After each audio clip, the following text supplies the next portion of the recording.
La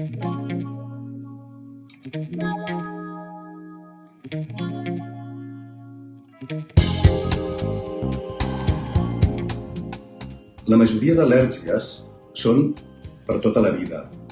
Sí que hi ha algun tipus d'al·lèrgies transitòries, com pot ser l'al·lèrgia a les proteïnes de llet de vaca, que presenten molts lactants i que entre els 2 primers anys de vida se superen pràcticament tots els casos. La resta d'al·lèrgies són permanents i duraran tota la vida.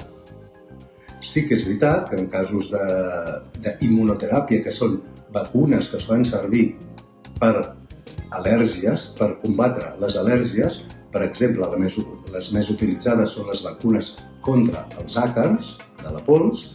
Aquests poden fer que les al·lèrgies puguin tolerar molt millor. No acaba de desaparèixer l'al·lèrgia, però sí la simptomatologia associada a l'al·lèrgia.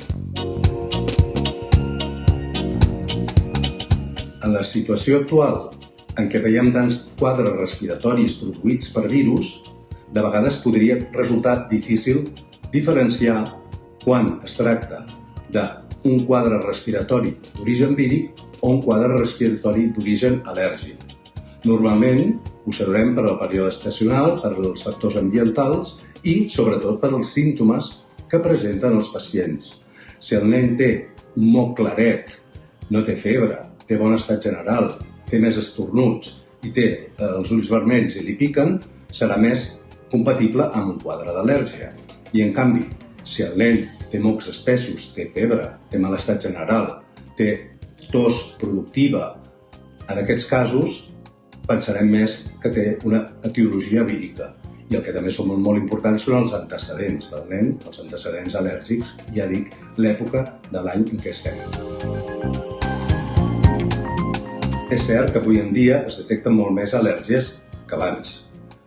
També és cert que disposem de més proves diagnòstiques, més tests per detectar aquestes al·lèrgies. Hi ha estudis que demostren que les mesures higièniques que prenem actualment fa que estiguem menys en contacte amb virus, bactèries de l'ambient i que això fa que el nostre cos reaccioni més davant d'agents externs. També factors ambientals com la contaminació, com el canvi climàtic i també el processament dels aliments podria fer augmentar la incidència d'al·lèrgies.